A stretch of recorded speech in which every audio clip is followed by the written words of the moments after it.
Join me here on Psycho Money DC. A delightfully dreadful consternation of horror content. Use your head and free your mind.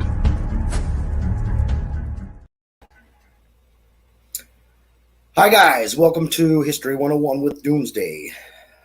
I am Doomsday, of course. So, to start off, I'd like to give my respects to all the men, women, and children who have lost their lives, be it on any of the ships I am going to talk about today. May their souls rest forever in peace. Hi Calvin. Hi Dominic. So, let's get started. The first ship hails from Milwaukee, a song that was made famous by a singer named Gordon Lightfoot. I, Doomsday, bring you the SS Edmund Fitzgerald. So, a little bit of information about the Edmund Fitzgerald. The owner was Northwestern Mutual Life Insurance Company. The operator was Columbia Transportation Division, Old Bay Norton Company of Cleveland, Ohio. And the port of registry was Milwaukee. Hi, Tom. It was ordered in February 1st of 1957. Builder was Great Lakes Engineering Works of River Road, Michigan. It was laid down August 7th, 1957. Launched June 7th, 1958. Its maiden voyage was September 24th, 1958, and in service June 8th, 1958. When it came out of service was in November 10th of 1975, which I'm guessing that's when it actually sank. So, some of the nicknames were the Fitz, Mighty Fitz, Big Fitz, Pride of the American Side, Toledo Express, I want to say it's the Titanic of the Great Lakes. So its fate was, it was lost in a storm on November 10th of 1975 with all 29 crew members, which, according to these times, they still haven't found all 29 members. All right. Let's get into the story here. So the SS Edmund Fitzgerald was an American Great Lakes freighter that sank in Lake Superior during a storm on November 10, 1975, with loss of the entire crew of 29 members. When launched on June 7, 1958, she was the largest ship in North America, Great Lakes, and she remains the largest to have sunk there. So that's actually much larger than two other ships that I'm going to be talking about here in a few. For 17 years, the Edmund Fitzgerald carried taconite iron ore from mines near Duluth, Minnesota, to ironworks in Detroit, Toledo, and other Great Lake ports. As a workhorse, she set seasonal haul records. My bad. Excuse me. I made a big mistake here. Dang it. See, that's what happens when you press the wrong button. You get lost. My bad. Give me a minute. Okay, where was I? Okay. Here we go. As a workhorse, she set seasonal haul records 6 times, often breaking her own record. Captain Peter Pulser was known for piping music day or night over the ship's intercom while passing through St. Clair and Detroit rivers, between lakes Huron and Erie, and entertaining spectators at the Soul Locks between Lake Superior and Huron. With running commentary about the ship, her size record, breaking performance, and DJ Captain endeared the Edmund Fitzgerald to boat watchers.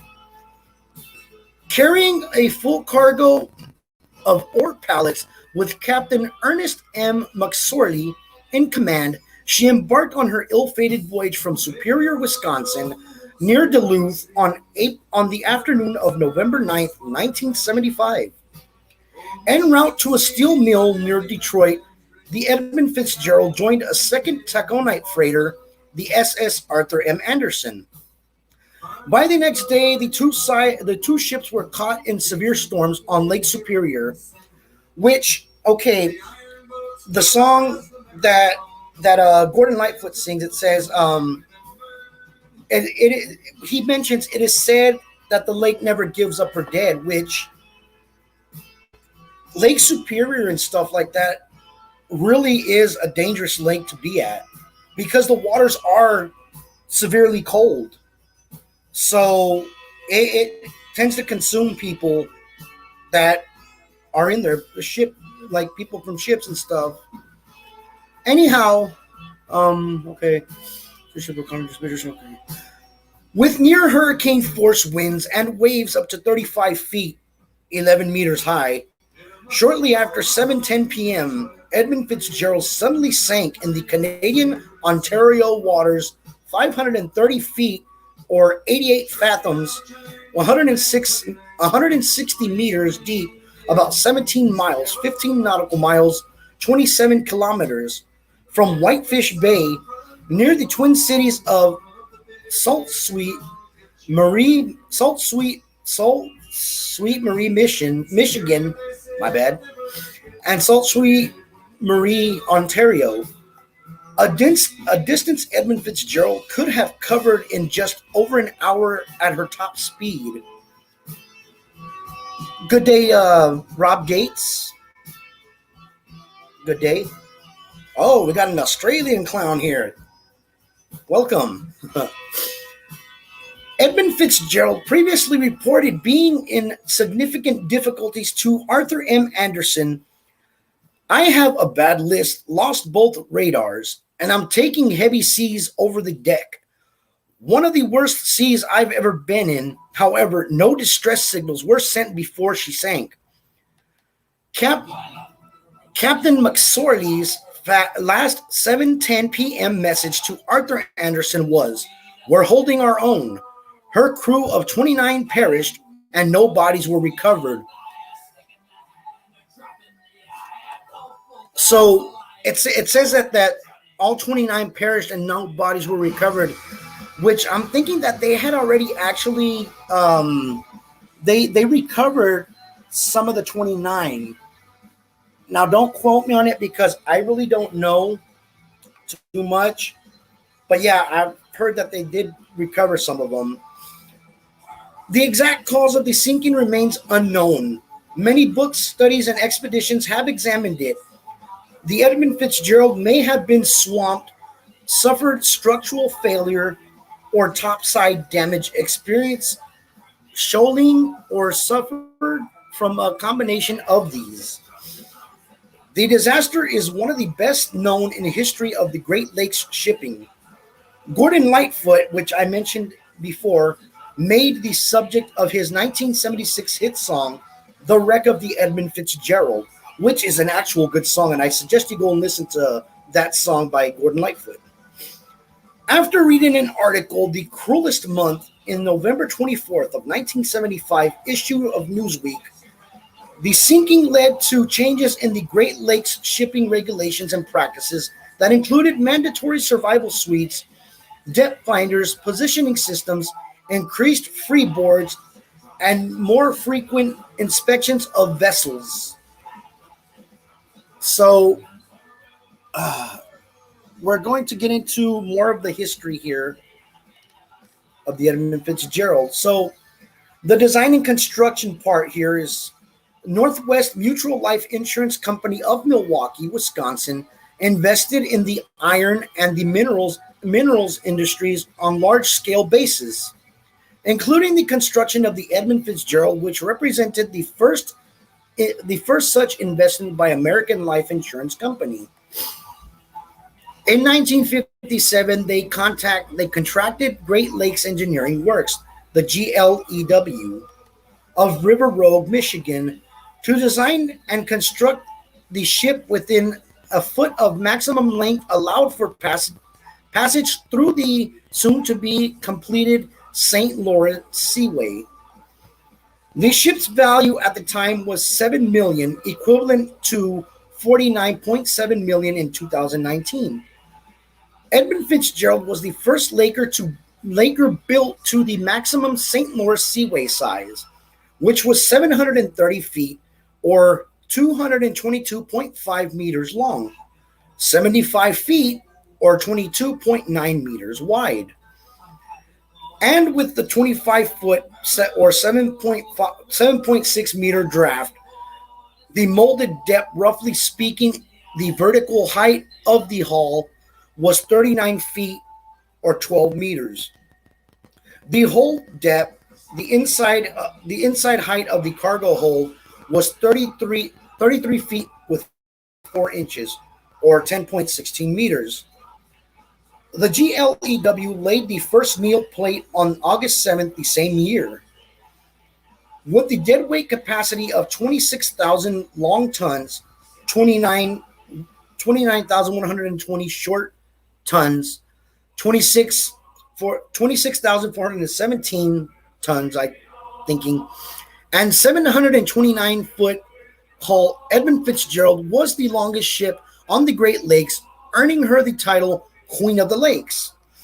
Until September 17, 1959, when the 730-foot SS Murray Bay was launched, Edmund Fitzgerald's 3 central cargo holds were loaded through 21 water-weight cargo hatches, each 11 by 48 feet or 5/16-inch thick steel.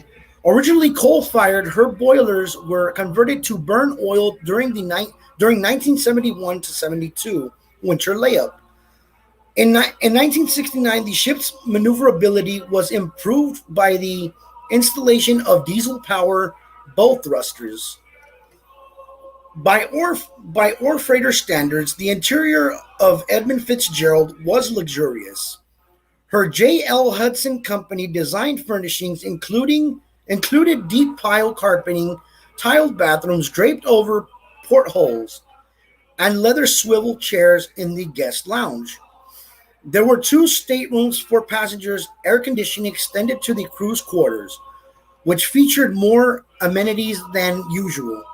A large gallery and a fully stocked pantry supplied meals for 2 dining rooms. Edmund Fitzgerald's pilot house was outfitted with the state-of-the-art nautical equipment and beautiful map room. Northwest Mutual named the ship after its president and chairman of the board, Edmund Fitzgerald. Fitzgerald's own grandfather had been himself a lake captain, and his father owned the Milwaukee Dry Dock Company, which built and repaired ships. More than 15,000 people attended Edmund Fitzgerald's christening and launch ceremony on June 7, 1958. The event was plagued by misfortunes. When Elizabeth Fitzgerald, wife of Edmund Fitzgerald, tried to christen the ship by smashing a champagne bottle over the bow, it took her 3 attempts to break it. A delay of 36 minutes followed while the shipyard crew struggled to release the kneel blocks. Upon sideways launch, the ship created a large wave that doused spectators and then crashed into the pier before righting herself. One man watching the launching had a heart attack and later died. Oh, shoot. He had a heart attack and died. Other witnesses later said that they swore the ship was trying to climb right out of the water. On September 22nd of 1958, Edmund Fitzgerald completed 9 days of sea trials. Hi, Genevieve Andrews Kelly. Nice to see you. So, Northwestern Mutual normal practice was to purchase ships for operation by other companies. In Edmund Fitzgerald's cause, they signed a 25-year contract with Ogle Bay Northern Corporation to operate the vessel. Oglebay, Norton immediately designed Edmund Fitzgerald the flagship of its Columbia transportation fleet. Edmund Fitzgerald was a record-setting workhorse, often beating her own milestones. The vessel's record load for a single trip was 27,402 long tons in 1969. For 17 years, Edmund Fitzgerald carried taconite from Minnesota to Iron Range mines near Duluth, Minnesota, to ironworks in Detroit, Toledo, and other ports. She set seasonal haul records in 6 different times. Her nickname Fitz, Pride of the American Side, Mighty Fitz, Toledo Express, the Big Fitz, and the Titanic of the Great Lakes. Loading Edmund Fitzgerald with taconite pellets took about 4.5 hours, while unloading took 14 hours. Man, that's a lot of time.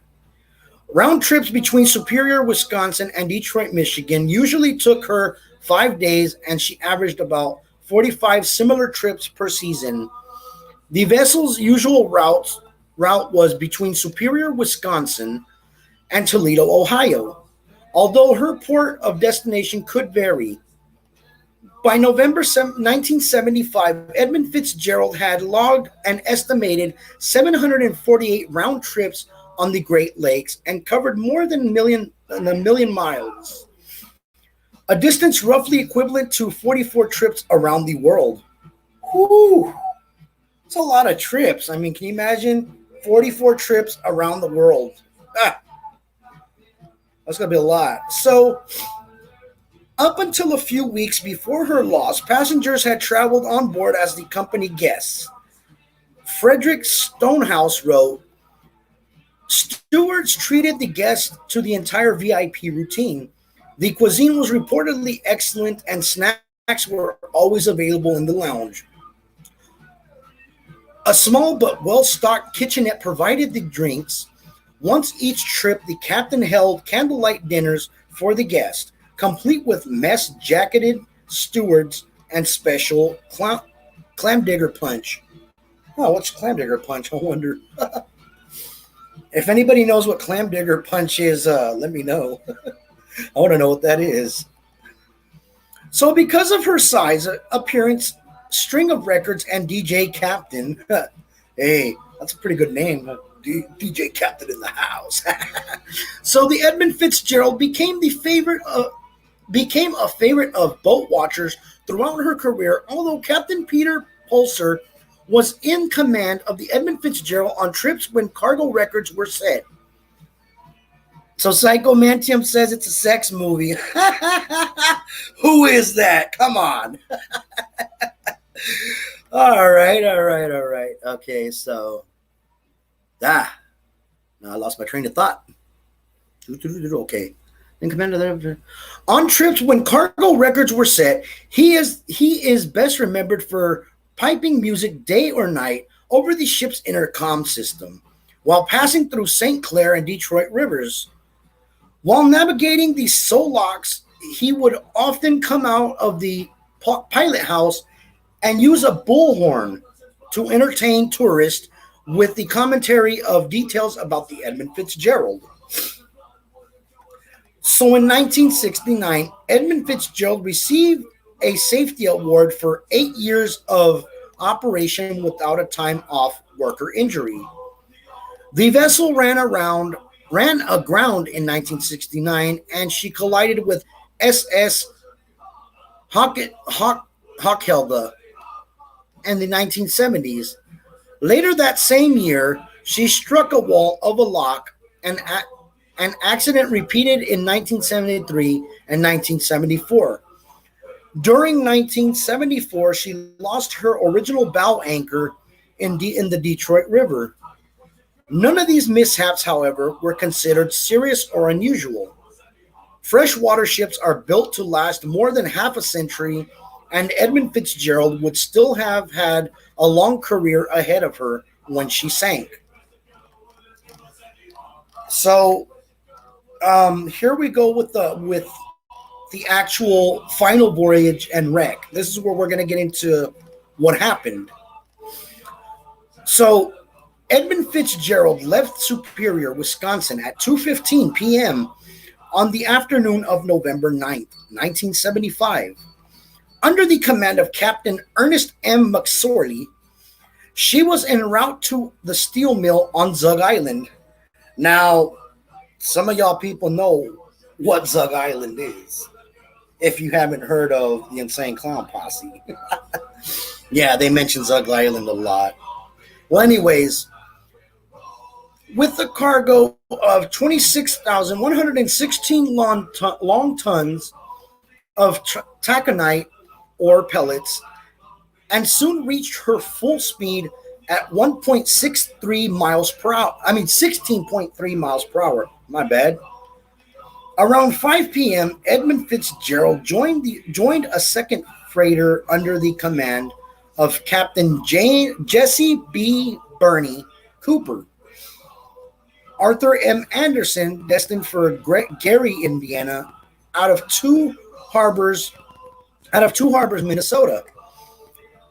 The weather forecast was not unusual for November, and the National Weather Service, the NWS, predicted that a storm would pass just south of Lake Superior 7 a.m. on November 10th. Hi, little bit.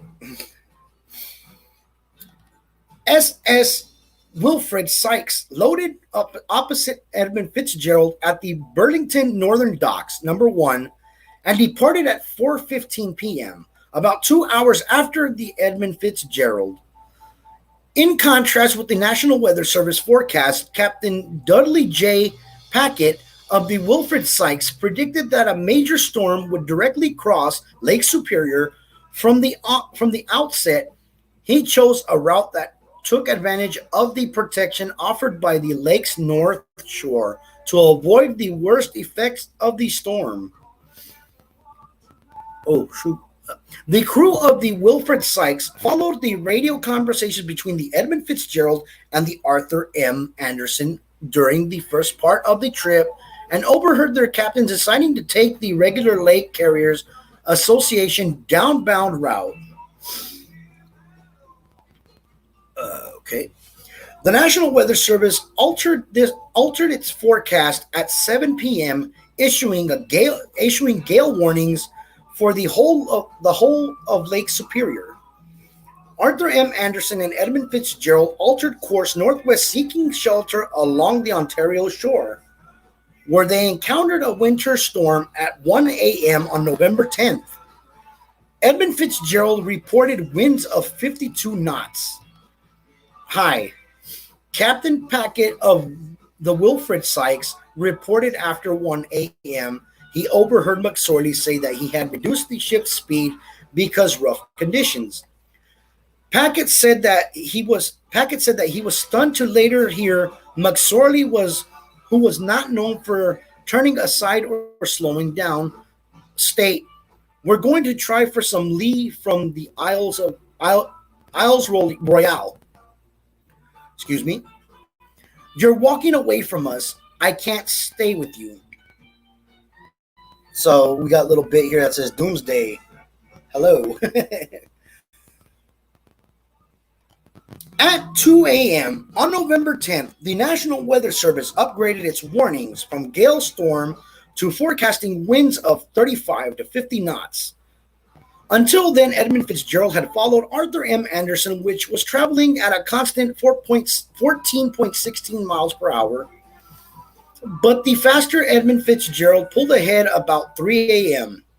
As the storm center passed over the ships, they experienced shifting winds, with the speeds temporarily dropping as winds direction changed from northeast to south and northwest.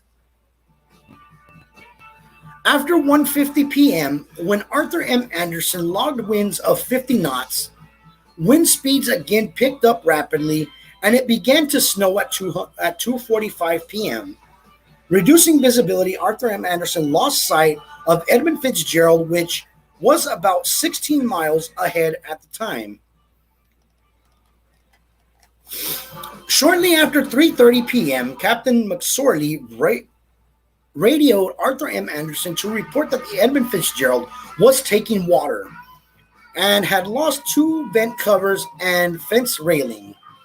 So that must have been some really, really strong winds for them to have lost that much already. So the vessel had also developed a list. Two of Edmund Fitzgerald's six Blige pumps ran continuously to discharge ship water. McSorley said that he would slow his ship down so that Arthur M. Anderson could close the gap between them. In a broadcast short afterwards, the United States Coast Guard warned all shipping that the Solocks had been closed and they should seek safe anchorage. Shortly after 4:10 p.m., McSorley called Arthur M. Anderson again to report a radar failure and asked Arthur M. Anderson to keep track of them. Edmund Fitzgerald, effectively blind, slowed to let Arthur Anderson come within 10 miles and range so she could receive radar guidance. For a time, Arthur M. Anderson directed Edmund Fitzgerald towards relative safety of Whitefish Bay. Then at 4:39 p.m., McSorley contacted the U.S. Coast Guard station in Grand Marias. I want to say Marias, but I might be saying it wrong, in Michigan, to inquire whether Whitefish Point light and navigation beacon were operational. The U.S. Coast Guard replied that their monitoring equipment indicated that both instruments were inactive. Okay, so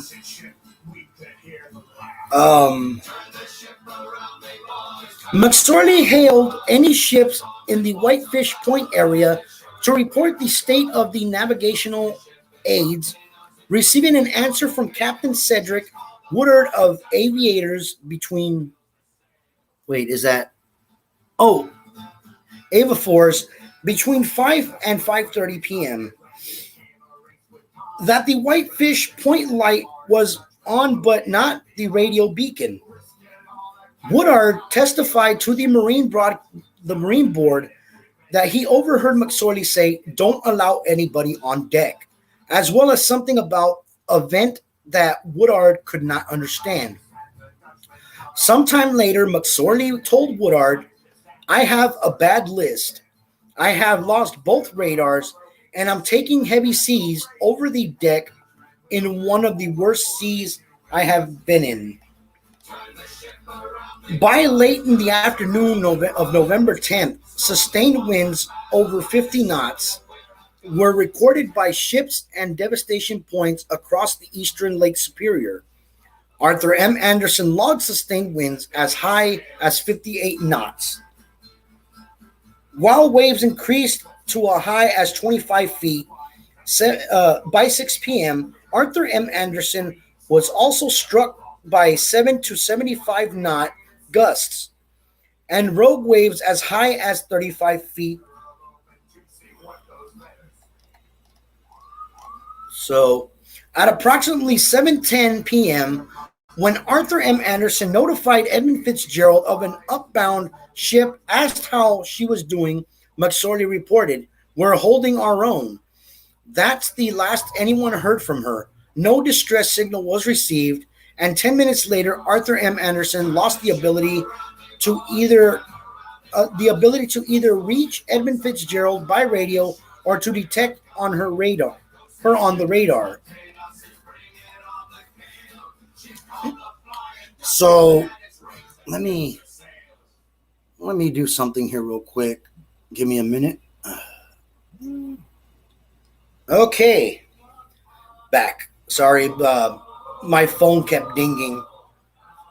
So Captain Cooper of the Arthur M. Anderson first called the U.S. Coast Guard in Sault Ste. Marie At 7:39 p.m. on Channel 16, the radio distress frequency, the U.S. Coast Guard responders instructed him to call back on Channel 12 because they wanted to keep their emergency channel open. And they were having difficulties with their communication systems, including antennas blown down by the storm. Cooper then contacted the upbound saltwater vessel Nanfree and was told that she could not pick up Edmund Fitzgerald on her radar either. Despite repeated attempts to raise the U.S. Coast Guard, Cooper was not successful until 7:54 p.m. when the officer on duty asked him to keep watch for a 16-foot boat lost in the area. At about 8:25, Cooper again called the U.S. Coast Guard to express his concerns about the Edmund Fitzgerald. At 9:03 p.m., reported missing. Petty Officer Philip Branch later testified, "I considered it a serious, but the time was not urgent." Lacking appropriate search and rescue vessels respond to the Edmund Fitzgerald disaster, at approximately 9 p.m., the U.S. Coast Guard asked Arthur M. Anderson to turn around and look for survivors. Around 10:30 p.m., the U.S. Coast Guard asked commercial vessels anchored in or near Whitefish Bay to assist in the search. The initial search for survivors was carried out by Arthur M. Anderson and a second freighter, the SS William Clay Ford. The efforts of a third freighter, the Toronto registered the SS Hilda Mary Jane, Mara Jane, were foiled by the weather. The U.S. Coast Guard sent the buoy tender Woodrush from Duluth, Minnesota, but it took 2.5 hours to launch and a day to travel the search area.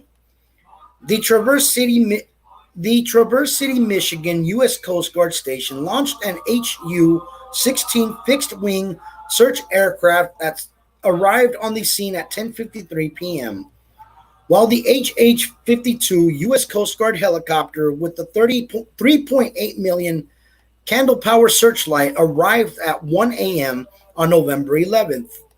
Canadian Coast Guard aircraft and joined the three-day search, and Ontario Provisional Police established maintained a beach patrol along eastern shores of Lake Superior. Although the search recovered debris, including lifeboats and raft, no one of the crew were found. On her final voyage, Edmund Fitzgerald's crew of 29 consisted of the captain, the first and second third mates, 5 engineers, 3 oilers, a cook, a wiper, 2 maintenance men, 3 watchmen, 3 deckhands, 3 wheelsmen, 2 porters, a cadet, and a steward. Most of the crew from Ohio and Wisconsin. Their ages range from 20 years old watchman Carl A. Pacole to Captain McSorley, 63 years old and planning his retirement. Man, guy was already 63 years old. Poor guy. Edmund Fitzgerald is among the largest and best-known vessel lost in the Great Lakes, but she is not alone on the Lake Superior seabed in that area. In the years between 1816, when Invincible was lost, and 1975, when Edmund Fitzgerald sank, the Whitefish Point area had claimed at least 240 ships. Damn. That's a lot of ships, man. So,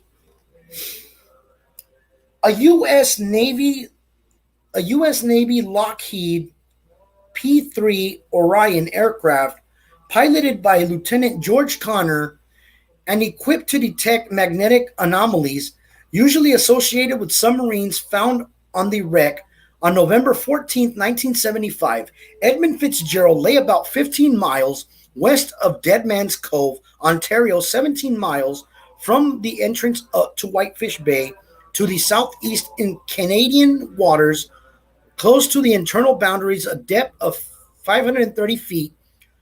A further a further November 14th, 16th survey by the U.S. Coast Guard using a side scan sonar revealed two large objects lying close together on the lake floor. The U.S. Navy also contacted Seaward Inc. to conduct a second survey between November 22nd and 25th. From May 20th to 28th, 1976, the U.S. Navy dived on the wreck using its unnamed submersible CURV 3 and found Edmund Fitzgerald lying in two large pieces in 530 feet of water. Navy estimates put the length of the bow section at 276 feet and at the stern section at 253 feet. The bow section stood upright in the mud some 170 feet from the stern section that lay capsized in a 50-degree angle of the bow. In between the two broken sections lay large mass of taconite pellets and scattered wreckage lying about, including hatch covers and hull plantings. Excuse me. It's a little heated in here. In 1980, during the Lake Superior Research Dive Expedition, Marine explorer Jean-Michel Constantin, the son of Jacques Constantin, I think that's what it's called, sent two divers from RV Calypso in the first manned submersible dive to Edmund Fitzgerald. The dive was brief, and although the dive team drew no final conclusions, they speculated that the Edmund Fitzgerald had broken up on the surface.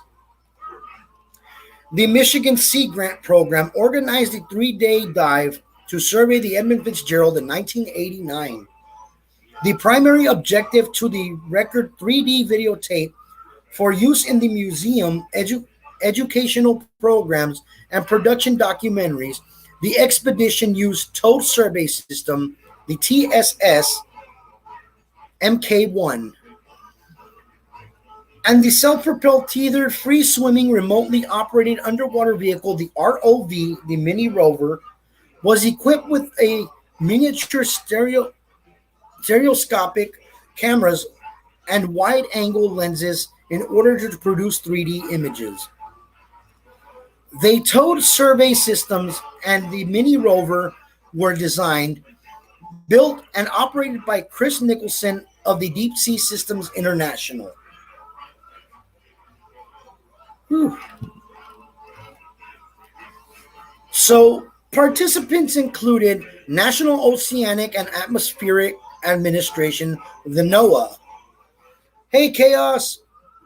The National Geographic Society, which is the NGS, the United States Army Corps of Engineers, the Great Lakes Shipwreck Historical Society, and the United States Fish and Wildlife Service, later providing the RV Grayling as the support vessel for the ROV. The GLSHS used part of the 5 hours of video footage to produce during the dives in the documentary, and the National Geographic Society used the segment in a broadcast. Frederick Stonehouse, who wrote one of the first books of the Edmund Fitzgerald wreck, moderated a 1990 panel review of the video, drew to no conclusions about the cause of the Edmund Fitzgerald sinking. Canadian explorer Joseph B.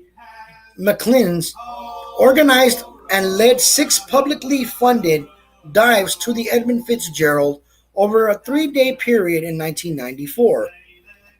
Harbor Branch Oceanographic Institution provided Edwin A. Link a support vessel and their manned submersible Celia. The GHLS paid $10,000 for 3 of its members to each join a dive and take still pictures. McClinch concluded that the notes and video obtained during the dives did not provide any explanation of why Edmund Fitzgerald sank. The same year, longtime sport diver Fred Shannon formed the Deep Quest Ltd., which organized a privately funded dive to the wreck of the Edmund Fitzgerald using Delta Oceanographics Submersible Delta. Deep Quest Ltd. concluded concluded 7 dives and took more than 42 hours underwater video. While Shannon set the record for the longest submersible dive to the Edmund Fitzgerald at 2:11 minutes, prior to conducting the divers, Shannon studied the NOAA navigational charts and found the international boundary had changed 3 times before its public by the NOAA in 1976. Shannon determined that based on GPS coordinates from the 1994 Deep Quest expedition, the la- the least one at least 1/3 of the 2 acres of the immediate wreckage containing the 2 major portions of the vessel in the U.S. waters because of an error in the position in the U.S.-Canada boundary, shown on the official lake charts. Shannon's group discovered the remains of crew members partly dressed in coveralls and wearing life jackets lying face up lake bottoms alongside of the bow of the ship, indicating that at least one of the crew was aware of the possibility of sinking. The life jacket had deteriorated canvas and what is thought to be 6 rectangular cork blocks, clearly visible. So there was one of them that they found. Shannon concluded that massive and advancing structural failure caused Edmund Fitzgerald to break apart on the surface and sink. McLean's led another series of dives in 1995 to salvage the bell from the Edmund Fitzgerald. The Salt Tribe of the Chippewa Indians backed the expedition by co-signing the loan amount of 250,000. Canadian engineer Phil Newton's atmospheric diving suit, known as the Newt suit, was used to retrieve the bell from the ship, replace it with a replica, and put a beer can in Edmund Fitzgerald's pilot house. Why would they do that? Let's see. The same year, Terrence Tysall and Mike Z set multiple records when they used the Trimix gas to scuba dive to the Edmund Fitzgerald, and the pair are the only people known to have touched the Edmund Fitzgerald's wreck. They also set records for the deepest scuba dive on the Great Lakes and the deepest shipwreck dive, and were the first divers to reach Edmund Fitzgerald's without the aid of a submersible. It took 6 minutes to reach the wreck, 6 minutes to survey it, and 3 hours to resurface to avoid decompression sickness, also known as the bends. So yeah, it's quite a bit. So we go on to the next subject. Let me get onto it here. Give me a minute, guys.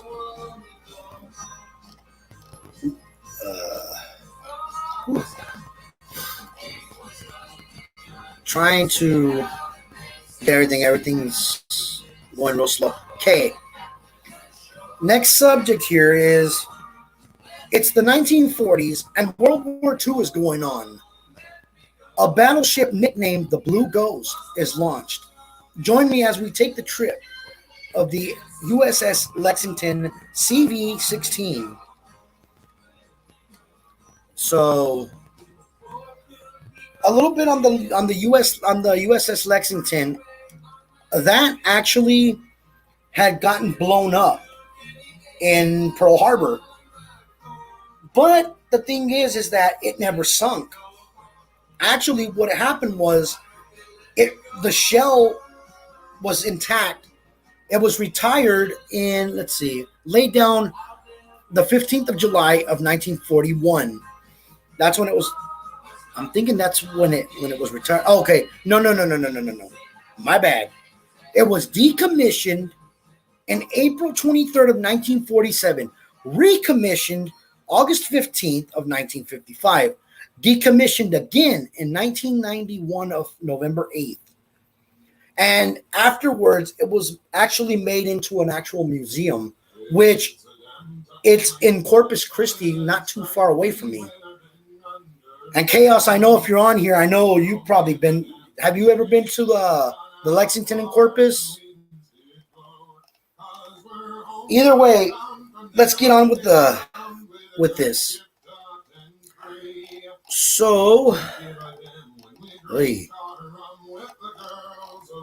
ah, the USS Lexington, nicknamed the Blue Ghost, is an Essex-class aircraft carrier built during World War II and the United States Navy.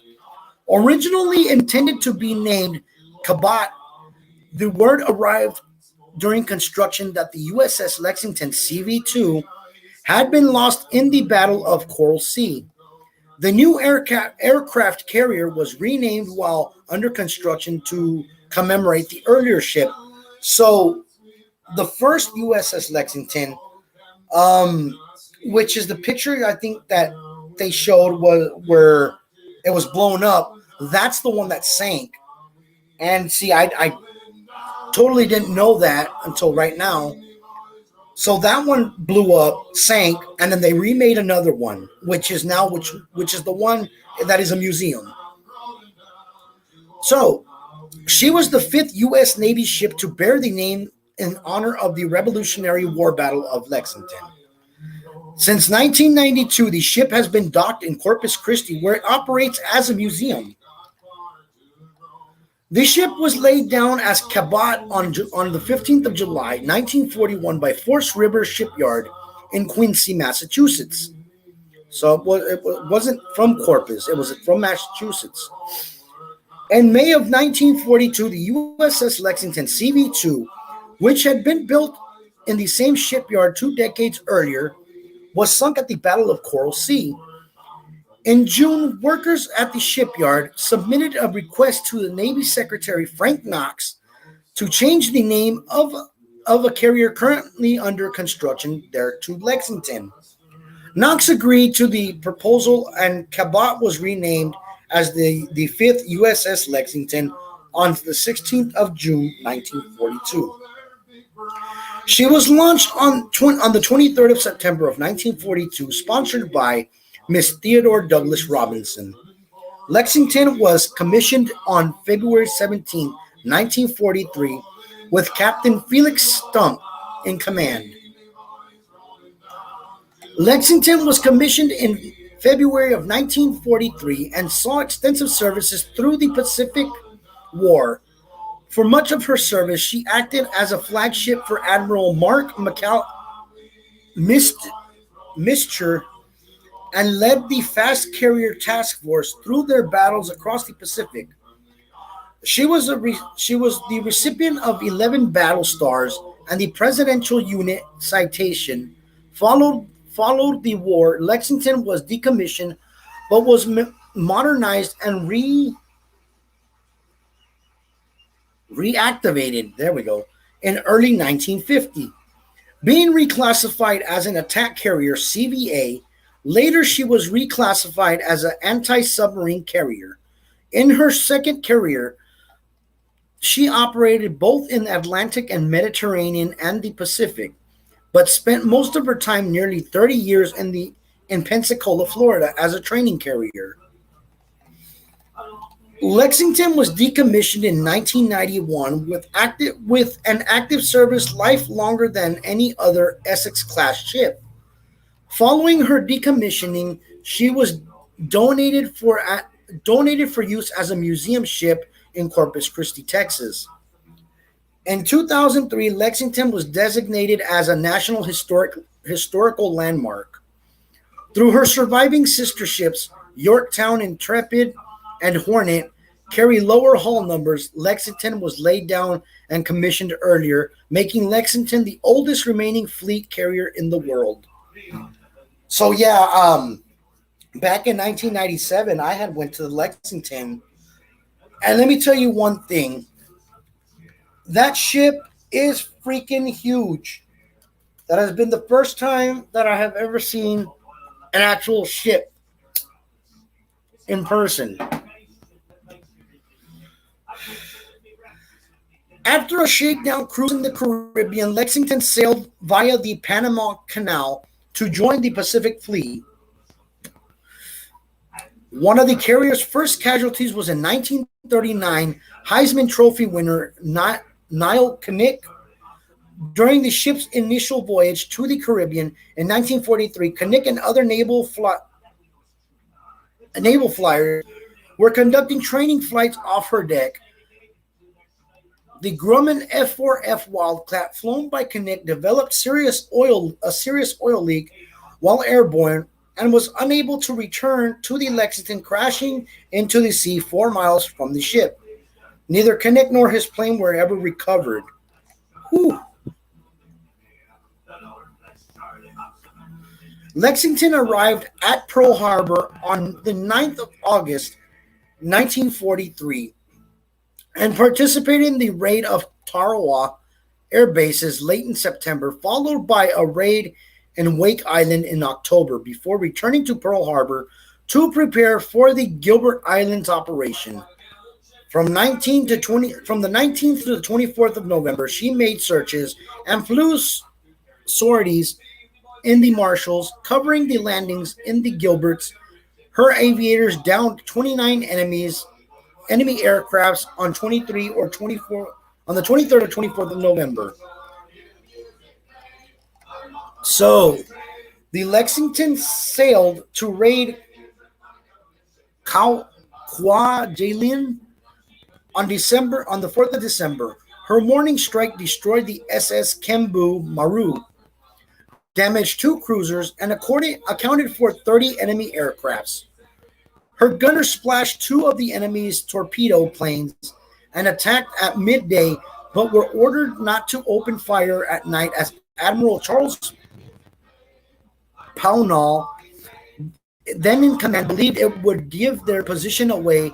He was later replaced.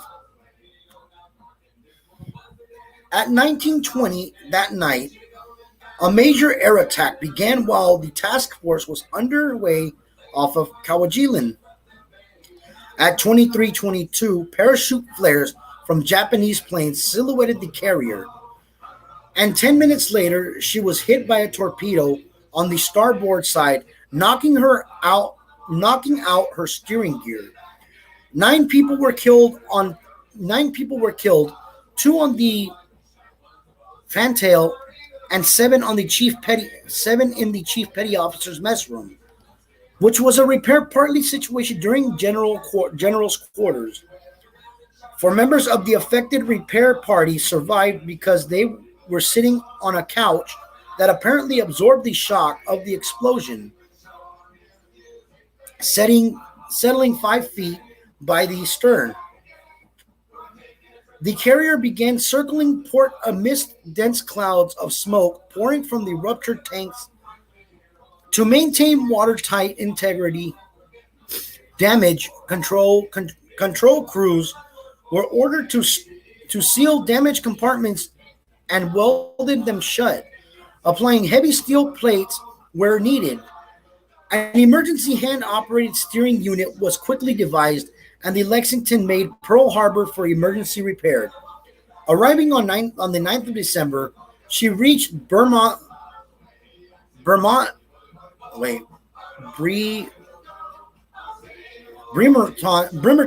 Washington on the 22nd of December for full repairs.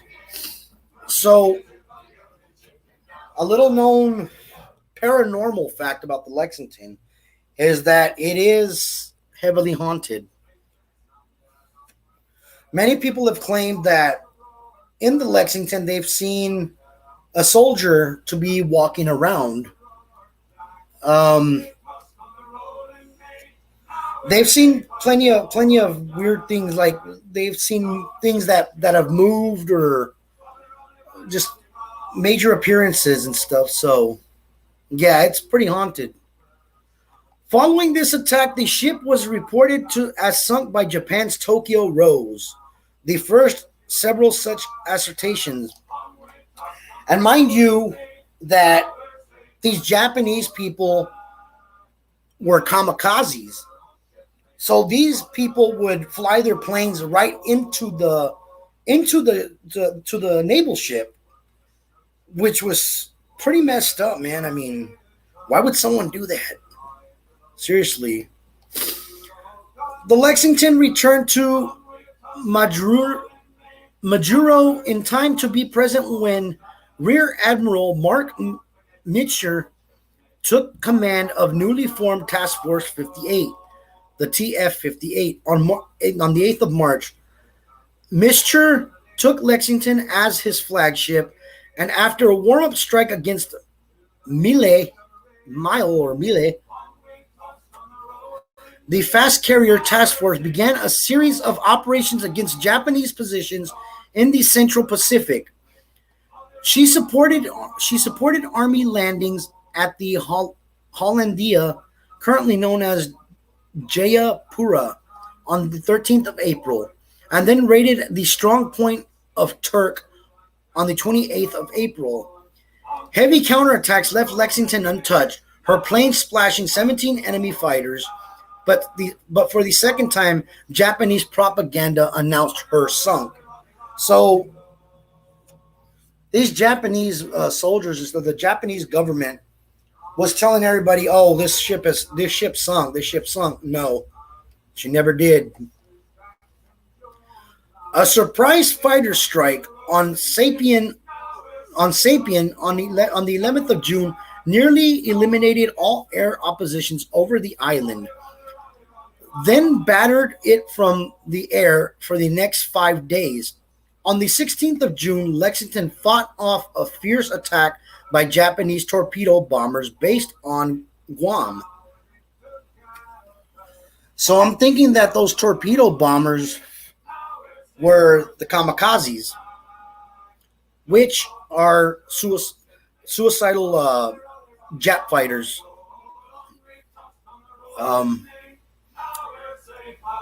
As Japanese oppositions to the Marianas operation provoked the Battle of the Philippine Sea on the 19th or 20th of June, Lexington played a major role in the TF-58 Great Victory, in which was later called the Great Marianas Turkey Shoot. With over 300 enemy aircraft destroyed the first day, and a carrier, a tanker, and a destroyer sunk in the second day, American aviators nearly knocked Japanese naval aviations out of the war. With the planes went in the trained and the experienced pilots without whom Japan could not continue air warfare at sea. Using the Eniwetok as her base, Lexington sent aircrafts on sorties over Guam and against the Palaus and the Bonins into August. She arrived in the Carolinas on the 7th of September for 3 days of strikes against Yap and Ulti, then began attacks on the Mindanao and the Visayas. Yeah, I can't pronounce those. The Manila area, and the shipping along the west coast of the Luzon, preparing for the coming assault on the Leyte. Her task force then blasted Okinawa on the 10th of October and the Formosa 2 days later to destroy bases from which opposition to the Philippines campaign might be launched. She was again unscathed through the air battles fought after the Formosa assault. So now we go into this here. Now covering the Leyte landings, Lexington aircraft scored importantly in the Battle of Leyte Gulf. The climatic American naval victory over Japan, while the carrier came under constant enemy attack. In the engagement, her aircraft assisted sinking Musasai and scored hits on three cruisers on the 24th of October. The next day, with Essex aircraft, they sank Chitos and alone sank Zu- Zuki Cow. Zuki Cow. Later in the day, they aided sinking of, oh man, these things are hard Japanese, Zuiho. As the retiring Japanese were pursued, her aircraft then sank Nachi with four torpedo hits on the 5th of November off of Luzon. Later that day, Lexington was introduced to the kamikaze as a flaming Japanese aircraft crashed near her island, destroying most of the island structure and spraying fire in all directions. Within 20 minutes, major blazes were under control as she was able to continue normal flight actions, as well as shooting down kamikazes heading for Ticonderoga. On the 9th of November, Lexington arrived in Utili to repair battle damage while hearing that Tokyo once again claimed her sunk. So they were pushing for this.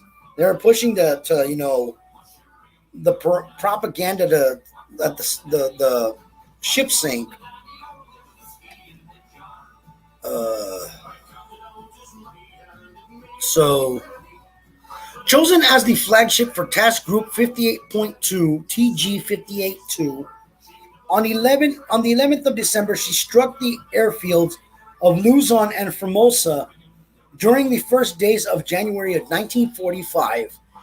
Encountering little enemy opposition, the task force then entered the South China Sea to strike enemy shipping and air installations.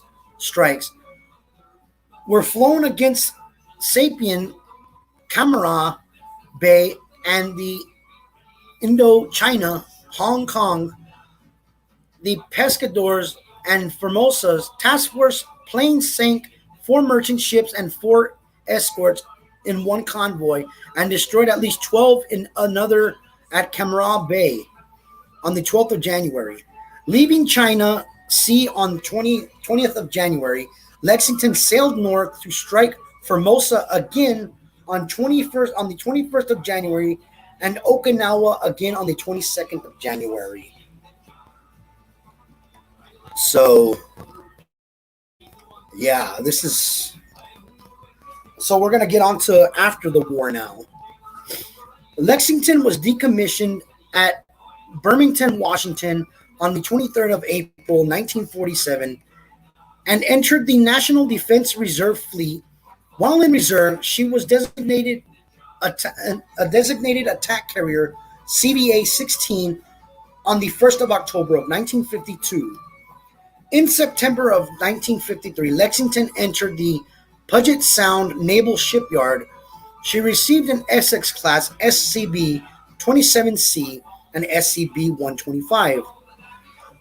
Conversions in one rift began the able to operate most modern jet aircraft.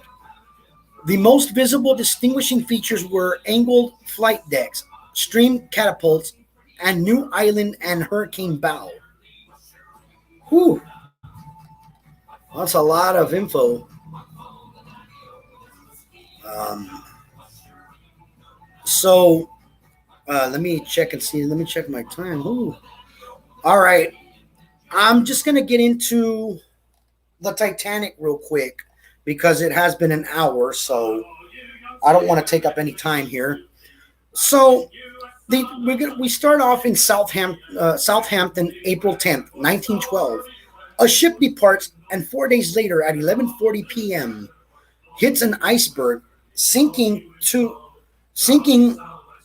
hours and 40 minutes later. Here's the story of the unsinkable Titanic. Notice I said unsinkable because that's what they had deemed it.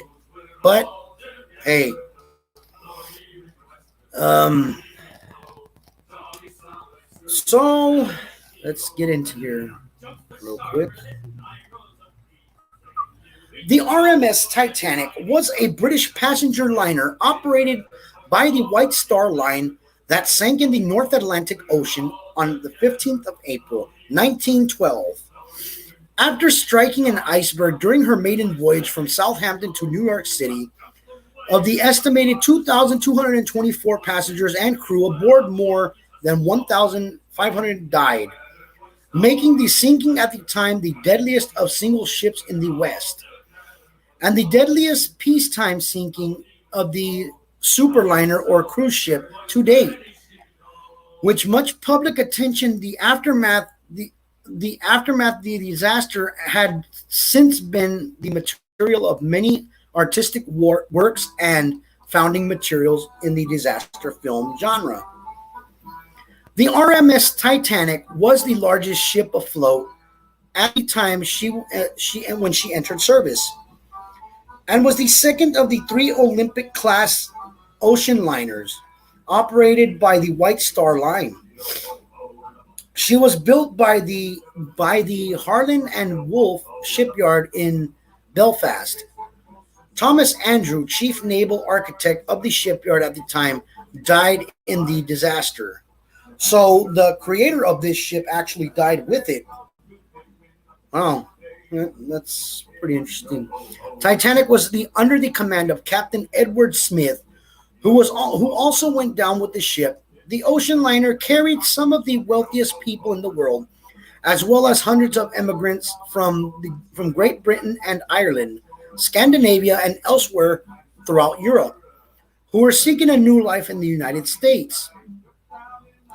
The first class accommodations was designed to be a pinnacle of comfort and luxury, with a gymnasium, a swimming pool, libraries, high class restaurants, and opulent cabins. A high powered radio telegraph transmitter was available for sending passengers macro macaroni macaronigrams, and for the ship's operational use. The Titanic had safety features such as water weight compartments and remotely activated water weight doors. The ship carried 16 lifeboats, davits, which could lower three lifeboats each for a total of 48 boats. However, the Titanic only a total of 20 lifeboats, four which were collapsible and proved hard to launch during the sinking. They carried lifeboats. The carried lifeboats were enough for 1,178 people, about half the number on board, and one third of her total capacity. Due to the maritime and safety regulations of those days, though at the time of the sinking, lowered lifeboats were only half filled. After leaving Southampton on the 10th of April of 1912, Titanic called at Cherbourg in France and Queenstown, now Cobb, in Ireland, before heading to West New York on the 14th of April, 4 days into crossing and about 375 miles south of Newfoundland. She hit an iceberg at 11:40 p.m. ship's time. The collision caused hull plates to buckle inwards along her starboard and side, opened five of her 16 waterway compartments to the sea. She could only survive four flooding. Meanwhile, passengers, some of the crew members, were evacuated in lifeboats, many of which were launched only partially loaded. A disappropriate number of men were left aboard the lifeboats because of the women and children first protocol for the loading lifeboats. At 2:20 a.m., she broke apart and foundered with well over 1,000 people still aboard. Just under 2 hours, the Titanic sank, and the Cunard liner RMS Carpathia arrived and brought aboard an estimated 705 survivors. The disaster was met with worldwide shock and outrage as the huge loss of life, as well as the regulatory operational failures that led to it. Public inquiries in Britain and the United States led to major improvements in maritime safety. One of their most important legacies was the establishment of International Convention for the Safety of Life at Sea, the SOLAS. In 1914, which still governs maritime safety, several wireless regulations were passed around world in effort to learn from the many missteps in wireless communication, which could have saved many or more passengers. The wreck of the Titanic was discovered back in 1985, 73 years after the disaster. Huh, wow. So it was discovered in the year I was born. During a Franco-American expedition and United States military mission, the ship was split in two and gradually disintegrating at the depth of 12,415 feet. Thousands of artifacts have been recovered and displayed at museums around the world. Titanic has become one of the most famous ships in history, depicted in the numerous work of popular culture, including books, folk songs, films, exhibits, and memorials. The Titanic is the longest ocean liner wreck in the world, only being surpassed by her sister ship, the HMHS Britannic. However, she is the largest sunk while in service as a liner. As Britannic was used as a hospital ship at the time of her sinking, the final survivor of the sinking of